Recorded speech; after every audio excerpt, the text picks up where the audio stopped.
नमस्कार, स्वागत आहे आपले महाराष्ट्र मतदार वृत्तवाहिनीमध्ये।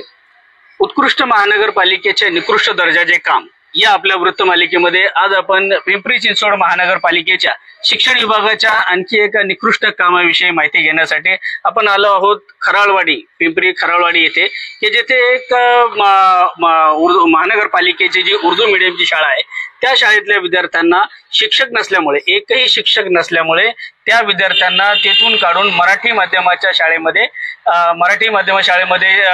त्यांना टाकण्यात आलेलं आहे, की जेथे सर्व शिकवणारे शिक्षक हे मराठी आहेत, मराठी याच्यातून भाषेतून त्यांचे शिक्षण झालेले आणि त्यांना उर्दू माध्यमाचं काही कळत नाही। तर या अशा ते जे नुकसान झाले या संबंधीची पूर्ण माहिती आपण घेणार आहोत, की येथे जे मळीनं काम करतात त्या विद्यार्थ्यांसाठी सामाजिक कार्यकर्ते आहेत शोएब मुजावर, यांच्याशी आपण बोलूया आणि त्या पूर्ण माहिती घेऊया की नक्की प्रकरण काय।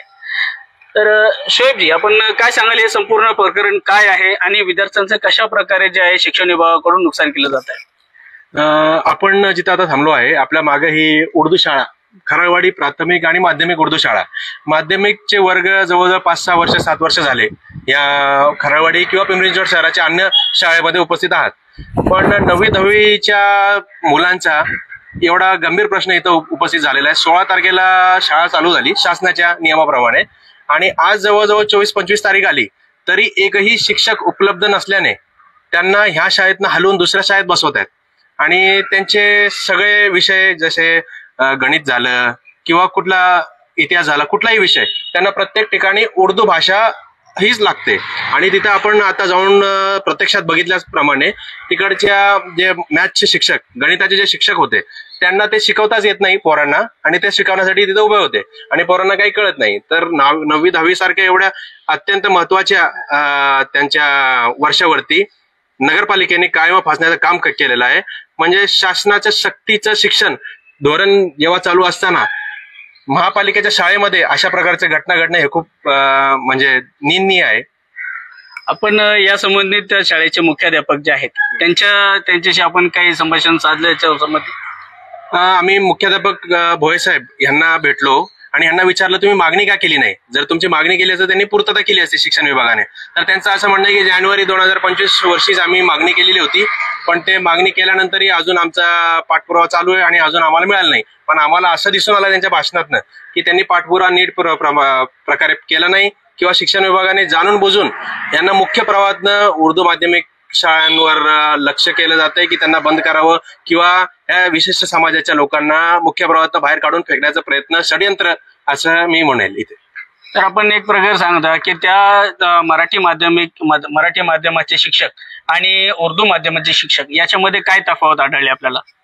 तिथं जर आपण नगरपालिकेच्या मराठी माध्यम शाळेमध्ये आपण जाऊन आलो, तिकडची व्यवस्था, तिकडची बैठक व्यवस्था, तिकडचे शिक्षक तिकडचे लोक, शिक्षक परमनंट शिक्षक जास्त असल्या कारणाने ते त्या पद्धतीने शिकवतात। तिकडचे ड्रॉपआउट इश्यू कमी आहेत, ड्रॉपआउट रेशो कमी आहेत आणि आपल्या इथे ड्रॉपआउट रेशो का जास्त आहे? कारण की शिकवण्यासाठी शिक्षकच नाहीये, गरीब लोक आहेत। मुस्लिम समाज हा मॅक्सिमम 90% हा गरीब आहे आणि ते गरीब लोक असल्या कारणाने ते शासनाच्या शाळेमध्ये टाकतात आणि शासनाच्या शाळेमध्ये इथं शिकवण्यासाठीच कोणी एकही माणूस उपलब्ध नसल्यामुळे त्यांचं शिक्षण हे तिथंच बंद होते, ड्रॉपआउट होत आहेत। ह्याच्यामुळे ते मुख्य प्रवाहानं बाहेर निघतात। जर हे शिकणार, हा वर्ग शिकणार, वाढणार, तेव्हाच समाजामध्ये ती एक निर्मिती, चांगल्या प्रकारची निर्मिती होणार। का आपलं असं म्हणणं आहे का की एका प्रकारे उर्दू माध्यमिक शाळांना जे आहे संपवण्याचा हा आपण म्हणूया की कट रचलं जात आहे? निश्चित दिसून येत आहे की हे कट कारस्थानप्रमाणेच काम महानगरपालिकेने केलेलं आहे आणि लवकरात लवकर शिक्षक आणणं गरजेचं होतं। 16 तारखेला शाळा चालू झाली, आतापर्यंत फक्त विद्यार्थी बसून जातात शाळेमध्ये। म्हणजे यापेक्षा नामुष्की या महाराष्ट्र शासनाच्या किंवा पिंपरी चिंचवड महानगरपालिकेचे जे शिक्षण विभाग आहेत त्यांचं किती दुर्लक्ष या मुस्लिम समाजाकडे, या उर्दू शाळांकडे आहे हे कळून दिसून येत आहे आपल्याला। तर पिंपरी चिंचवड महानगरपालिकेचे आयुक्त शेखर सिंग यांना आपण आमच्या चॅनलच्या माध्यमातून काय विनंती कराल? सर, तुमचं कार्य चांगलं आहे, पण तुम्ही पण शिक्षण विभागामध्ये लक्ष देणं गरजेचं होतं।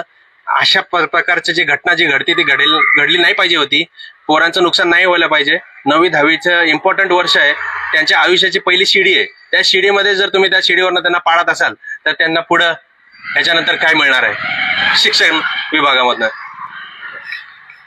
तर आम्ही पिंपरी चिंचवड महानगरपालिके आयुक्त शेखर सिंग यांना विनंती करतो की त्यांनी या विद्यार्थ्यांच्या जे महत्वाचं वर्ष आहे, जे उर्दू माध्यमिक शाळांना जे लक्ष केलं जाते, असं विद्यार्थ्यांचं आणि पालकांचं आणि सामाजिक कार्यकर्त्यांचं जे म्हणणं आहे की त्यांना ज्या प्रकारे त्यांच्या मनामध्ये हा संशय निर्माण होते की महानगरपालिका जी आहे ते उर्दू माध्यमिक शाळांना लक्ष करून त्यांना मुख्य प्रवाहातून काढण्याचा प्रयत्न करत आहे. हा जो संशय आहे तो त्यांनी काढण्याचा प्रयत्न करावा आणि लवकरात लवकर उर्दू माध्यमिक शाळांनाही तोच अधिकार, तेच शिक्षक आणि तोच सगळे अधिकार द्यावे जे इतर भाषेच्या शाळांना आहे. मी पत्रकार शफिक शेख, महाराष्ट्र मंथन. धन्यवाद. 10वी दोन्ही विद्यार्थी एकाच वर्गात आहेत का? मग यांना आपण कसं शिकवता? म्हणजे आता आम्ही अल्टरनेट करून शिकवतो. आता यांना जर काही काम दिलं तर मग यांना शिकवतो आणि यांना काही काम द्यायचं कसं करतो. मग यांचे जे उर्दूचे जे विषय असतात ते आपण त्यांना कसं शिकवता? नाही, ते तर आम्हाला येत नाही. आम्हाला फक्त म्हणजे हिंदी, मराठी आणि अजून गणिताचे काही कन्सेप्ट बेसिक जे आहे त्यांना आम्ही शिकवतो आता सध्या. आता यांचे जे गणित आहे, यांचं जे गणित आहे ते उर्दू मध्ये, तर ते आपल्याला कसं कळतं? नाही, ते तर आम्हाला जमत नाही. मग हे विद्यार्थी शिकणार कसं? यांचं 10वीचं आणि 9वीचं एवढं अवघड वर्ष आहे, तर त्यासाठी आपण कसं शिकवतो त्यांना? मग आता त्यांचे शिक्षकच नाहीये सर. आम्ही पण नाही, आपण काय प्रयत्न करता? म्हणजे आपण, आपलं नाव काय मॅडम? पिझ्झा. अच्छा, आपल्या कुठल्या विषयाचे आहात आपण? माझ्याकडे इंग्रजी. त्यांचं इंग्रजी. आपण आपलं शिक्षण माध्यमिक उर्दू मध्ये झाले का मराठीमध्ये? मराठीमध्ये झाले. तर म्हणजे मराठी जे शिक्षक आहे, ज्यांचं शिक्षण, ज्या शिक्षकांचं शिक्षण मराठी माध्यमातून झाले, ते शिक्षक उर्दूच्या 9वी आणि 10वी या अवघड वर्ष असणाऱ्या वर्षाच्या विद्यार्थ्यांना ते शिकवत आहेत की ज्यातले त्यांना ते स्वतः सांगता येते की त्यांना त्या गणितामधलं किंवा त्या संबंधित विषयामधलं काहीही समजत नाही. आपण विचारून घेऊ की विद्यार्थ्यांना यातलं शिक्षकांनी शिकवलेलं किती कळतंय. यहाँ पे कंफर्टेबल नहीं लग रहा, अनकंफर्टेबल हो रहा और हमें टीचर चाहिए, मतलब और वो स्कूल चाहिए. अभी तक हम लोग को मतलब ना एक ही सब्जेक्ट सिखाया और कुछ भी नहीं सिखाया उर्दू, और तो इसलिए हमको नई टीचर चाहिए. तो कौन से सब्जेक्ट आपके ऐसे है कि जो एकदम हार्ड जाता है? मराठी है, साइंस है, फिर मैथ्स 1, साइंस 2, फिर बहुत मतलब इंग्लिश और हिंदी और ज्योग्राफी और हिस्ट्री भी है. तो ये मैथ्स जो है ये नॉर्मल जैसा मैथ्स होता है वैसे ही है, या आपके मैथ्स में और नॉर्मल जो मराठी मीडियम का मैथ्स है उसमें दोनों में क्या डिफरेंस है? क्योंकि वो उर्दू में है, मैथ्स हमारा उर्दू में है. तो आपका मैथ्स जो है वो उर्दू में है और टीचर जो सिखाते हैं वो मराठी वाला और अंग्रेजी वाला वो मैथ सिखाते हैं, ठीक है? तो वो आपको समझ में नहीं आता. ठीक. बच्चे लोग खुद से ये सब सॉल्व कर रहे हैं. बाकी दूसरी बात ये होती है यहाँ पे क्वेश्चंस जो होते हैं ना, वो बोलते हैं अपने घर से लिख कर लाओ, मतलब मोबाइल्स के ऊपर से. और वो सब फिर बच्चे मतलब समझेंगे कैसे? सबक को अच्छे से समझाओ. और फिर मराठी मीडियम से सारे टीचर्स हैं, तो फिर हमें उर्दू का कौन सिखाएगा? यहाँ पे उर्दू टीचर्स ही नहीं है, तो बस हम चाहते हैं कि उर्दू मतलब टीचर नहीं समझ पा रहे हम लोग, तो हमें उर्दू ही टीचर चाहिए. आप बोले बेटा, आपको कुछ समझता है? नहीं समझता. हमको है ना इधर कंफर्टेबल भी नहीं लगता. ये मराठी स्कूल के सब लड़के लोग रहते और उर्दू स्कूल में कैसा हम ठीक से ये कर पाते थे सब कुछ हैंडल. अगर ये जो स्कूल में आ रहे तो टीचर जो सिखा रहे, आपको इसमें कुछ समझ में आ रहा है? मेरे को तो नहीं आ रही थी. कुछ समझ में नहीं आ रहा, तो आप टीचर को पूछे कि टीचर मुझे ये समझ में नहीं आ रहा, तो फिर उसके ऊपर टीचर क्या बोलते हैं? कुछ नहीं बोलते, बोले ध्यान से पढ़ेंगे ना तो आएंगे भी. आपल्याला कोणाकडून आदेश आले की त्या विद्यार्थ्यांना, उर्दू माध्यमिक शाळेच्या विद्यार्थ्यांना मराठी माध्यमाच्या शाळेमध्ये ठेवायचे? यासाठी परिस्थिती अशी, आता माझ्याकडे 4 शिक्षक आहेत. 4 शिक्षक आहेत, माझ्याकडे 3 वर्ग आहेत आणि उर्दूचे शिक्षक नाही. त्यामुळे मी तिकडचे जे वर्ग आहेत तिथं सांभाळणं मुश्किल आहे. त्यामुळे मी इथं घेऊन आलो आणि माझ्या जबाबदारी, मी मुख्याध्यापक असल्या कारणाने माझ्या जबाबदारीवर मागच्या वर्षी 3 मुलं मी इथे घेऊन आली होती.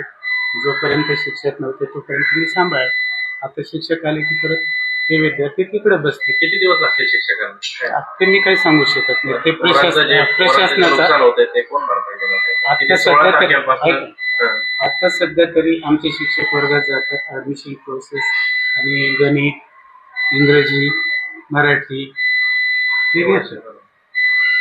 आणि त्यांचे जे विषय आहेत, जे उर्दू शाळेचे जे विषय ते नाही आहेत, घेऊ ते कोण शकत. शिकत? ते नाही घेऊ शकत नाही. जोपर्यंत उर्दूचे शिक्षक येणार नाही हम्म. तोपर्यंत घेणार नाही. नाही. शाळा प्रशासनाकडे, शिक्षण विभागाकडे आपण याची मागणी केली नाही का, की मी एकटा या 3 शाळांना कसं सांभाळू, किंवा याच्यामध्ये नाही का? आपल्याला याच्यामध्ये बघा सर, आपल्या मागणीमध्ये कुठंतरी कमतरता होतीये. नाही तसं नाही. कारण मुख्याध्यापक जेव्हा मागणी करतात तेव्हा शिक्षकांची त्याच्यामध्ये भरती होते सर. हा मुख्याध्यापकाचा दरवर्षी ताकद आहे सर. माध्यमिक शिक्षण विभागाकडून ज्यावेळेस पत्र येतं त्यावेळेस रीतसर मागणी करतो आणि त्या मागणीला अनुसरून आम्हाला शिक्षक संख्या मिळते. किती वेळा आपण आतापर्यंत मागणी केली? एक वेळा सर, एका वर्षामध्ये एक पत्र देणं आणि शांत बसणं, याला तुम्ही पाठपुरावा म्हणता का? नियमानुसार जे आहे ते आम्ही करतो. नाही ना सर, कारण एक प्रकारे हा उर्दू माध्यमिक शाळांना संपवण्याचा हा कट आहे का? असं म्हणता येणार नाही. म्हणता येते ना सर, कारण प्रत्येक निगडीच्या शाळेमध्ये तसंच आहे सर. निगडीमध्ये आम्ही काल गेलेलो, तिथल्या निगडी सेक्टर 22 ची जी शाळा आहे, इकडे उर्दू नाही.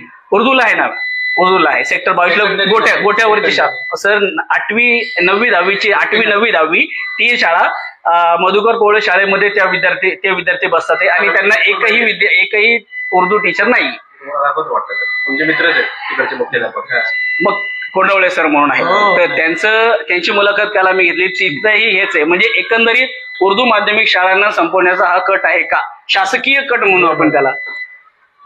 याबाबत आम्ही काही सांगू शकत. आम्ही